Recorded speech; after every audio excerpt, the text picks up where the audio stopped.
জাতীয় থেকে আন্তর্জাতিক, প্রান্তিক জনপদ থেকে নগর চারপাশ, ঠিক কি ঘটছে এই মুহূর্তে এসব নিয়ে আয়োজন এখন চারদিক।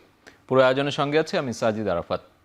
সচিবালয়ে সচিবের সঙ্গে বৈঠকে দাবি বাস্তবায়নের দালিলিক আশ্বাস না পাওয়ায় সন্তুষ্ট নন পলিটেকনিকের শিক্ষার্থীরা। ৬ দফা আদায়ে আরও কঠোর আন্দোলনের হুঁশিয়ারি দিয়েছেন তারা।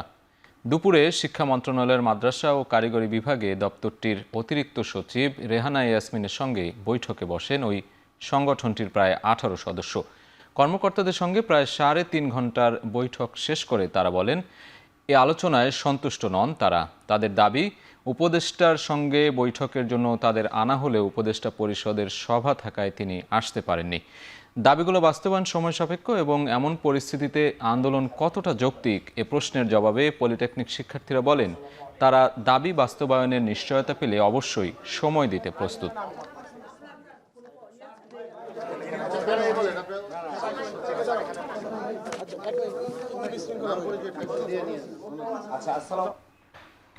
দাবি পূরণ না হওয়ায় প্রতিবাদে সারা দেশে মশাল মিছিলের আয়োজন করেছেন পলিটেকনিক শিক্ষার্থীরা। তেজগাঁও পলিটেকনিকের সামনে এই মুহূর্তে সে খবর জানাতে সরাসরি যুক্ত হচ্ছেন সহকর্মী বাইজিদ সাদ এবং সিলেটে আছেন সন্দীপন শুভ। শুরুতে যেতে চাই সাদের কাছে। সাদ, আপনি তো সেখানে সন্ধ্যা থেকে রয়েছেন, মশাল মিছিল থেকে কি দাবি জানাচ্ছেন শিক্ষার্থীরা, সবশেষ খবর জানাবেন। সাজিদ যেমনটি বলছিলেন, মূলত পলিটেকনিকের যে শিক্ষার্থীরা আছে তারা ৬ দফা দাবি নিয়ে কিন্তু গতকাল থেকেই আন্দোলন চালিয়ে যাচ্ছিল। তবে তাদের এই আন্দোলনে কুমিল্লাতে হামলা হয় এবং আজকে শিক্ষা মন্ত্রণালয়ে তাদের একটি বৈঠকে বসার কথা ছিল। সেই বৈঠকে তারা বসে, তবে সেই বৈঠকে তাদেরকে জানানো হয়েছিল শিক্ষা উপদেষ্টা সেখানে উপস্থিত থাকবেন, কিন্তু তিনি সেখানে উপস্থিত ছিলেন না এবং এর ফলে কিন্তু শিক্ষার্থীরা বলেছে যে শিক্ষা মন্ত্রণালয় তাদের সঙ্গে প্রতারণা করেছে। এবং এরই প্রেক্ষিতে এই যে কুমিল্লায় আইন শৃঙ্খলা রক্ষাকারী বাহিনীর হামলা শিক্ষার্থীদের আন্দোলনের ওপর এবং আজকে এই যেই বৈঠকটি হয়েছে সেই বৈঠকে তাদের দাবি দেওয়া পূরণ না হওয়া, এর প্রেক্ষিতে কিন্তু আজকে সারা দেশেই তারা মশাল মিছিলের ডাক দিয়েছে এবং তারই ধারাবাহিকতায় রাজধানীতেও কিন্তু মশাল মিছিল হচ্ছে। তারা বেশ কয়েকটি দাবি, ৬টি দাবি নিয়ে কিন্তু তারা রাজপথে নেমেছে এবং আজকে তাদের এই ফুঁসে ওঠার মূল কারণ কুমিল্লাতে যেই হামলাটি হয়েছে শিক্ষার্থীদের উপরে, সেটি তারা জানাচ্ছে যে ডিপ্লোমা ইঞ্জিনিয়ারিং কোর্সে যে কোনো বয়সে ভর্তির সুযোগ বাতিল করতে হবে, সেটি কিন্তু তারা এখান থেকে বলছে। এবং ৪ বছর মেয়াদী যেই কারিকুলাম রয়েছে সেটি চালু এবং একাডেমিক কার্যক্রম পর্যায়ক্রমে ইংরেজি মাধ্যমে করতে হবে, সেটি কিন্তু তারা দাবি জানিয়েছে। এছাড়া তাদের আরও 5টি দাবি রয়েছে এবং সেই দাবি দেওয়া নিয়ে যখন তাদের দাবি দেওয়াগুলো পূরণ হয় না এবং এর ফলেই কিন্তু আজকে তারা কঠোর যেই কর্মসূচি সেই কর্মসূচির ডাক দিবে বিধায় কিন্তু আজকে তারা এখানে যেই মশাল মিছিল সেটি ডাক দিয়েছে এবং তারা তাদের কর্মসূচি যেটি রয়েছে সারা দেশের ন্যায় রাজধানীতেও কিন্তু তারা এখানে পালন করছে এবং কিছুক্ষণের মধ্যে হয়তো তারা আমাদেরকে জানাবে যে তাদের কয়টি দাবি পূরণ হয়েছে, কয়টি হয়নি, বা বিস্তারিত যে সকল তথ্য রয়েছে বা আগামীতে তারা আন্দোলনে নামবে কিনা। যেহেতু গতকালকে তারা রাজধানী সহ সারা দেশের বিভিন্ন জায়গায় তাদের আন্দোলন কিন্তু চালিয়েছে এবং এর ফলে যানজট সহ বিভিন্ন ধরনের ভোগান্তিতে জনগণ পড়েছে, তারই প্রেক্ষিতে কিন্তু আজকে সচিবালয়ে একটি বৈঠকের কথা ছিল, তবে সেই বৈঠকে আদতে তারা সন্তুষ্ট হয়নি, যে কারণেই কিন্তু তারা এখানে আজকে মশাল মিছিলের ডাক দিয়েছে এবং এর পরবর্তীতে তাদের কি নির্দেশনা রয়েছে বা তারা কঠোর আন্দোলনে যাবে কিনা সেটি আমাদেরকে এখন জানাবে। আমরা সেই অপেক্ষায় রয়েছি। এই ছিল আমার কাছে সবশেষ। সহকর্মী বাইজিদ সাদ যুক্ত ছিলেন। এই পর্যায়ে যেতে চাই সিলেটেও পলিটেকনিকের শিক্ষার্থীরা আন্দোলন করছেন, সে বিষয়ে সবশেষ খবর জানাতে যুক্ত হচ্ছেন সহকর্মী সন্দীপন শুভ। শিক্ষার্থীদের অংশগ্রহণ কেমন দেখছেন, তাদের দাবি দেওয়া কি?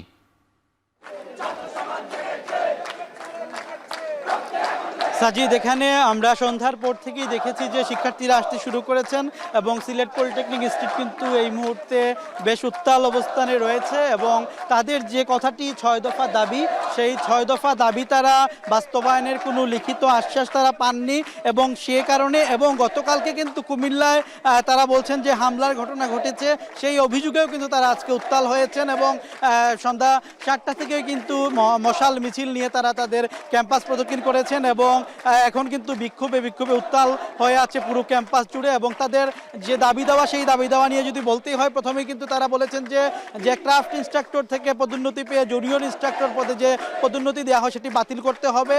এবং তারা যেটি বলছেন যে আসলে ক্রাফট ইন্সট্রাক্টররা মূলত হচ্ছেন গিয়ে সাধারণ শিক্ষায় শিক্ষিত এসএসসি বা ইন্টার পাস। তারা কিন্তু দেখা যায় যে 2 বছর বা 3 বছর পড়াশোনা, 2 বছর বা 3 বছর চাকরির পরে কিন্তু তারা পদোন্নতি পেয়ে যান, যেটি কিন্তু আসলে আশঙ্কার একটি খবর। এবং আরেকটি বিষয় বলতে হয় যে তারা কিন্তু বলছেন যে ডিপ্লোমা ইঞ্জিনিয়ারদের জন্য যে উচ্চশিক্ষার ব্যবস্থা সেটি কিন্তু খুবই অপ্রতুল, এবং এই কারণে কিন্তু তারা উচ্চশিক্ষার সুযোগ পান না। এবং ইংরেজি শিক্ষা চালু করা সহ নানা বিষয় কিন্তু তারা দাবি, যে 6টি দাবি সেটি তুলে ধরছেন, কিন্তু তারা আশ্বস্ত না হওয়ায় দাবি আদায়ের ব্যাপারে তারা কিন্তু এখনও উত্তাল রয়েছেন। সিলেট পলিটেকনিক ইনস্টিটিউট এখনও কিন্তু বিক্ষোভে উত্তাল রয়েছে। সাজিদ, এই ছিল সিলেট পলিটেকনিক ইনস্টিটিউট থেকে আমার কাছে সর্বশেষ। সিলেট থেকে পলিটেকনিকের শিক্ষার্থীদের আন্দোলনের সবশেষ খবর জানাচ্ছিলেন সন্দীপন শুভ। সংস্কারে খুব বেশি ভালো করতে গিয়ে মানুষের পরিবর্তনের আকাঙ্ক্ষা যেন স্থিমিত না হয়ে যায়, এ নিয়ে সতর্ক থাকার আহ্বান জানালেন বিএনপির স্থায়ী কমিটির সদস্য নজরুল ইসলাম খান। সকালে সংস্কার প্রস্তাবনা নিয়ে সংসদ ভবনের এলডি হলে ঐকমত্য কমিশনের সঙ্গে বিএনপির প্রতিনিধি দলের বৈঠকপূর্ব সূচনা বক্তব্যে নজরুল ইসলাম খান বলেন, অতীতের অনেক বিজয় ধরে রাখা সম্ভব না হলেও দেশ গঠনের নতুন সুযোগ কাজে লাগাতে চায় তাদের দল। এ সময় কমিশনের সহসভাপতি অধ্যাপক ডক্টর আলী রিয়াজ বলেন, ঐকমত্যের ভিত্তিতে জাতীয় সনদ তৈরি করে স্থায়ী গণতান্ত্রিক ব্যবস্থা প্রতিষ্ঠাই মূল লক্ষ্য।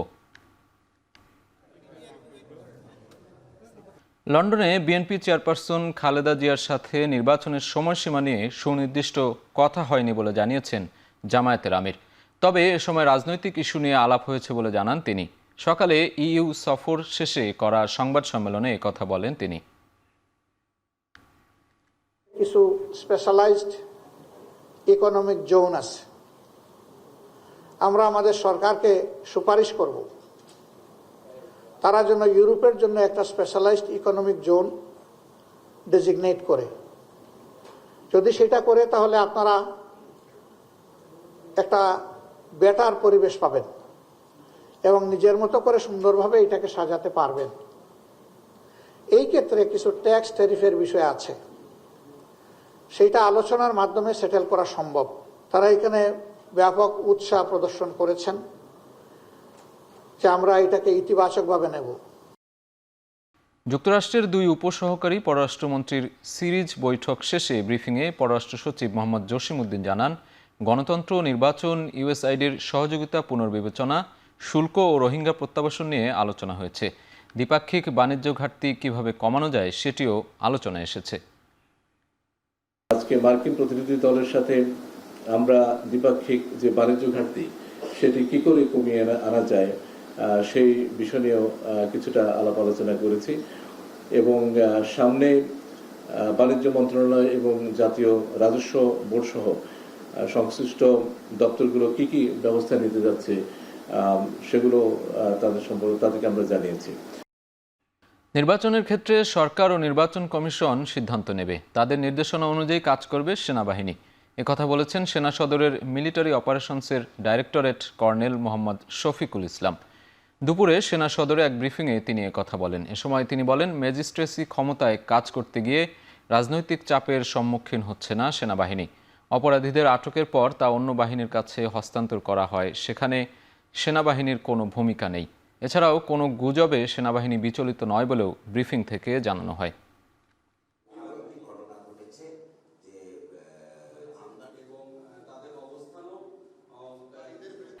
জুন শেষ হওয়ার আগেই কিস্তির টাকা পেতে পারে বাংলাদেশ, এমন মন্তব্য করেছে আইএমএফের প্রতিনিধি দলের ক্রিস পাপা জর্জিও। বাংলাদেশ ব্যাংকের সাথে সমাপনী বৈঠক শেষে তিনি আরও বলেন, টেকসই রাজস্ব বৃদ্ধি নিশ্চিত করতে কর ছাড় কমাতে হবে। এ সময় কর নীতিকে প্রশাসন থেকে সম্পূর্ণ আলাদা করার তাগিদ দেন তিনি। Fiscal consolidation should prioritize the swift implementation of tax policy to remove extensive tax preferential treatments and simplify the tax system. Carefully calibrating the monetary stance to avoid its premature softening will help anchor inflation expectations, while greater exchange rate flexibility will support price competitiveness, rebuild foreign exchange rate reserve buffers and strengthen the economy's resilience against external shocks. পুলিশের SI Imran Khan হত্যা মামলায় দুবাইয়ে পলাতক স্বর্ণ ব্যবসায়ী রবিউল ইসলাম ওরফে আরাব খান সহ ৮ জনের যাবজ্জীবন কারাদণ্ড দিয়েছেন আদালত। ৭ বছর আগের এই হত্যা মামলায় বুধবার ঢাকা মহানগর দায়রা জজ জাকির হোসেনে রায় ঘোষণা করেন। এ মামলার বাকি আসামিরা হলেন আরাব খানের স্ত্রী সুরাইয়া আক্তার কেয়া, রহমত উল্লাহ, স্বপন সরকার, মিজান শেখ, আতিক হাসান, সারোয়ার হাসান ও দিদার পাঠান। এদের মধ্যে আরাব ও কেয়া পলাতক রয়েছেন। বাকি ৬ আসামিকে রায় ঘোষণার আগে আদালতে আনা হয়। রায় ঘোষণার শেষে সাজা পরোয়ানা দিয়ে তাদের আবারও কারাগারে পাঠানো হয়। 2018 সালের 7 জুলাই রাজধানীর বনানীতে খুন হন পুলিশ পরিদর্শক মামুন। 2 দিন পর 9 জুলাই গাজীপুরের একটি জঙ্গল থেকে তার মরদেহ উদ্ধার করা হয়। ওই ঘটনায় মামুনের ভাই জাহাঙ্গীর আলম খান বাদী হয়ে বনানী থানায় হত্যা মামলা দায়ের করেন।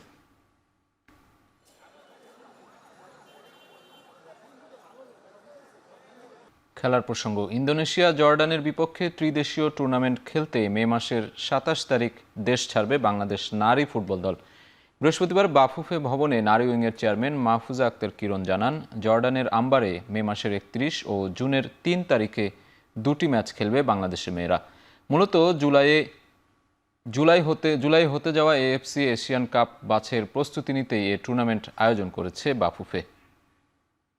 আমি আমার পার্সোনাল কানেকশন দিয়ে ট্রাইনেশন একটা আমরা রেডি করতে পেরেছি। সেটা হচ্ছে যে ইন্দোনেশিয়া, জর্ডান এবং বাংলাদেশ। তো এটা খেলাটা হবে জর্ডানে। কোচের সাথে কথা বলে আমরা ওইটা ডিসাইড করেছি যে আমরা 27 তারিখে পাঠাবো এখান থেকে টিম, এবং 3 দিন ওখানে ওরা প্র্যাকটিস করবে। দেন ওরা 31 মে ফার্স্ট ম্যাচ খেলবে এবং 3 জুন ওরা সেকেন্ড ম্যাচ খেলবে এবং 4 জুন দেশে ফিরে আসবে। শেষ করছি এখন চারদিক। এখন টেলিভিশন ওয়েবসাইটে দেখতে ভিজিট করুন www.ekhon.tv। এছাড়া ফেসবুকে দেখতে ভিজিট করতে পারেন facebook.com/tv.ekhon এবং ইউটিউবে দেখতে ভিজিট করুন youtube.com/c/ekhon tv।